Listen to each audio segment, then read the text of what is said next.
Video. I'm going to introduce you a little bit to Thunkable and then give you some time to just play around with it and add your own stuff. So first of all, there are two key parts, the Design tab and the Blocks tab. The blocks are where you will do your programming, but I'm not going to talk about that, the programming part of it today. I'm going to be spending more time with the design. So in the design, you can see all of the components that you have available to you. If I just move this up a little bit and give me more space, you can see all of the components that you have available to you. Buttons, input, lists, switches, sliders, alerts, canvas, all kinds of things here. Different layout opportunities, navigators, so navigation bars, new screens, rows, columns. You can do voice command, add images, add data, access data, get maps and sensors, so on and so forth. There's so much here. So that's where all of your components go. Here in the middle, this screen one, this is your app. This is what it's going to look like. We'll add things to that so you can see. Here, screen one is what we're on, and you can add more screens if you wish. So if I click that, it's added a screen two.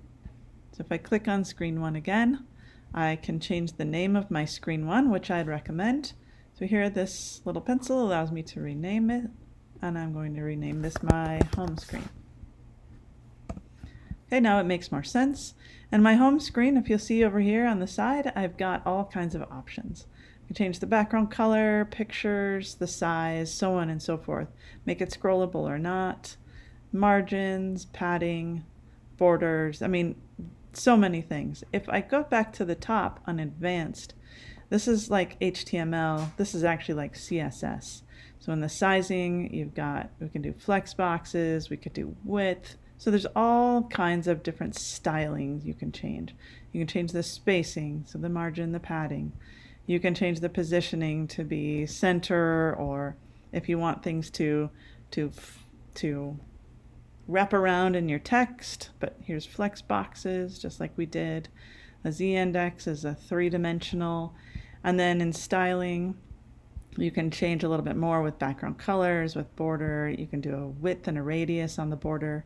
So let's do that. I'm going to put a radius of, I don't even know, let's just try 5. Let's try a background or a radius color of red. Let's see what that looks like. So 5 didn't look like it did anything. Let's try 50 instead. It's not showing up. Let me try this. Let's go solid. There it is. I needed to choose which one.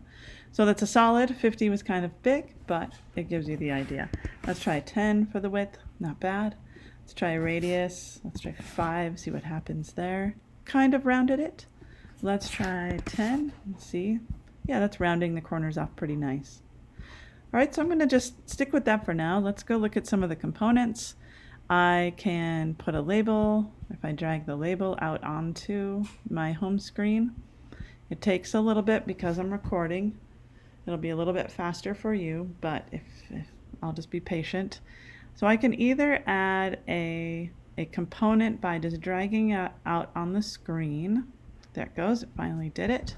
Or I could also add a component by dragging it up here into this area. So let's just say I'm going to do text input.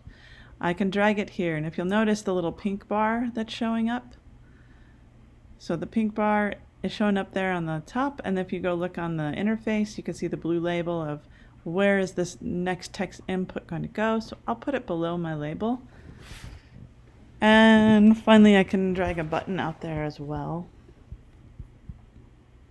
This one is not quite as precise. I kind of like using this up here, and it's freezing on me again because I'm recording. It won't be like this for you, but because I'm recording, my computer is having a difficult time. So let's see where the button ended up when I dropped it. If I click on any of these components that I added, I can also change the styling. And what I'd highly recommend for anything you do, in fact I would require it, is that you rename these things. So for example, you can see over here, you can see that it says Oh, it's catching up now. You can see this as label 1, text input 1, button 1. Let's actually label those and give them names that make more sense. So my label 1, if I come up here, I'll name it over on this side. I'm going to call this my welcome label. And you'll see later that's going to be really important. You can also style this. We're in the advanced, so we can change the text. We can change the color of the text. Let's change the color of the text to be purplish. I'm just going to go back to the simple, and I'm going to change the background color to be something obnoxious. Okay, that's good. Now we can change what the label says, so we can say, welcome to my first app.